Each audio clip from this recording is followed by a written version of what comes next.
When guitar players begin learning improvisation, the minor pentatonic is typically the first scale mastered.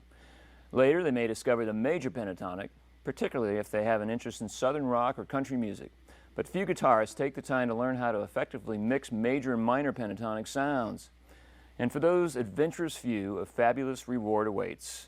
Hi, I'm Tom Kolb, and in this lesson we're going to explore the art of combining the major and minor pentatonic scales to create exciting new licks and phrases.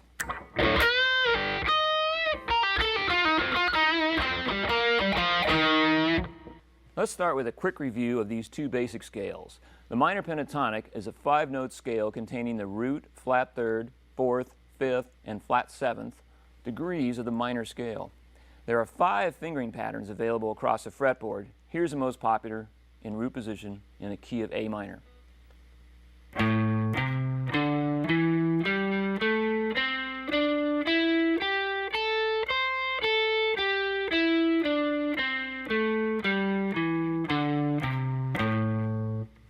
The major pentatonic is also a 5-note scale, and it contains the root, second, third, fifth, and sixth degrees of the major scale. Like the minor pentatonic, the major pentatonic scale also has 5 fingering patterns across the fretboard. Here's root position shape in the key of A major.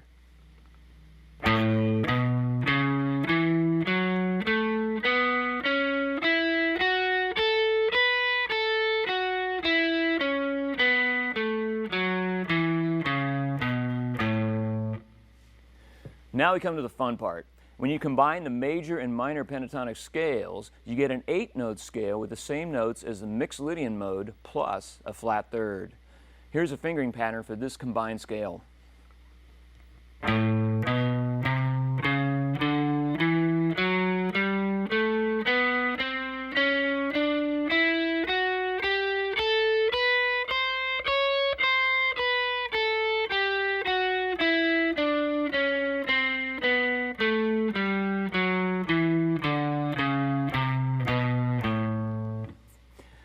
While that may seem like a lot of notes for one scale, you won't be using it to perform root-to-root octave scale runs.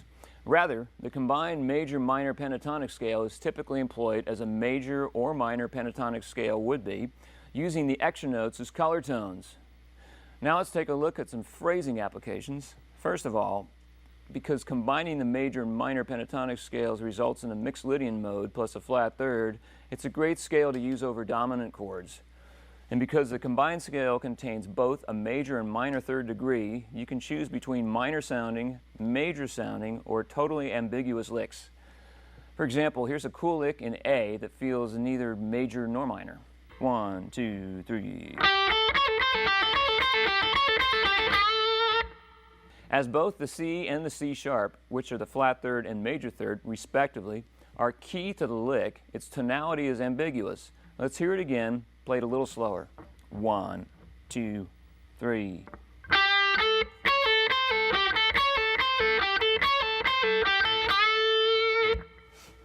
Conversely, combining the major and minor pentatonic scales also offers opportunity to truly exploit what we call the major-minor rub, thus creating tremendous tension and release. Here's a lick over G13 designed to do just that, with its B-flat to B hammer-on move near the end. 1, 2, 3, 4. Here it is again, slightly slower.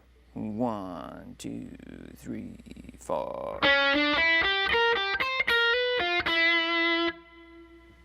Think about it. Combining the major and minor pentatonic scales results in a mixed Lydian mode plus a flat third, which is enharmonically equivalent to the sharp ninth, which in turn makes this the perfect scale for soloing over a dominant 7 sharp 9 chord, popularly known as the Hendrix chord. Here's an example. This lick also adds a flat fifth for extra bluesiness. 1, 2, 3. Here it is a little slower. 1, 2, 3.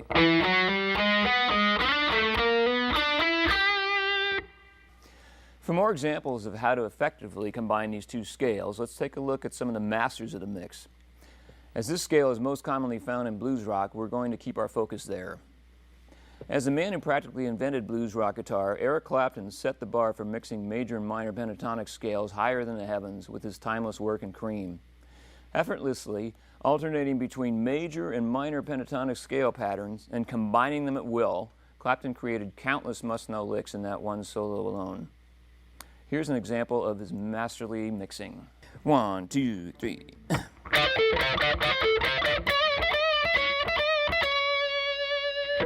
Note that the first bar is minor pentatonic with an added sixth, and the second is major pentatonic with an added fourth.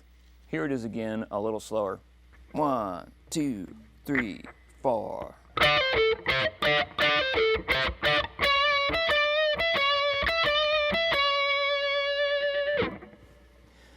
Like Clapton, Aerosmith guitarist Joe Perry has a sound and style all his own.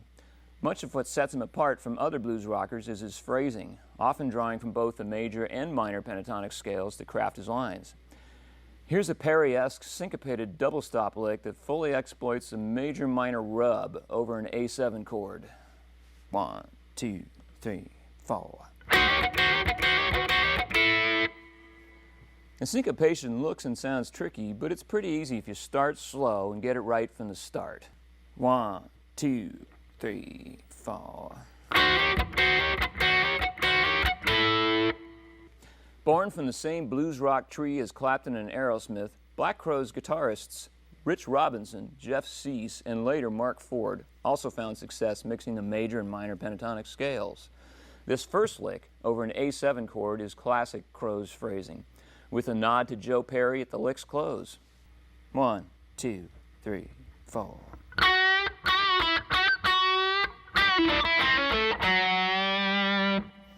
Here it is, slowly. 1, 2, 3, 4.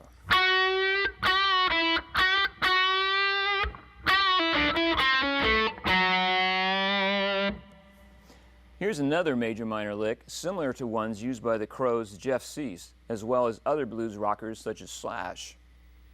1, 2, 3, 4. Let me slow that down a little. 1, 2, 3, 4.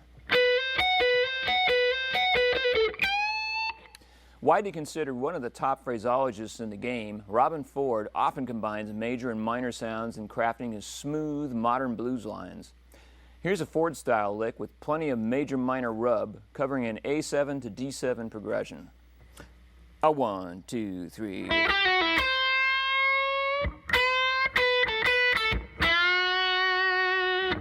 Here that is again, a little slower. A 1, 2, 3.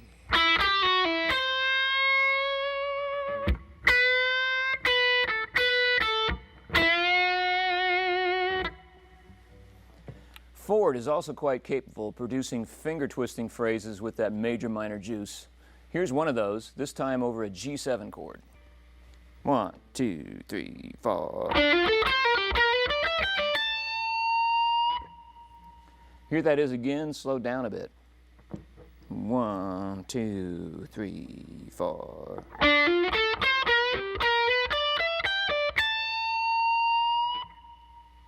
And with that note, our lesson on combining major and minor pentatonic scales comes to an end.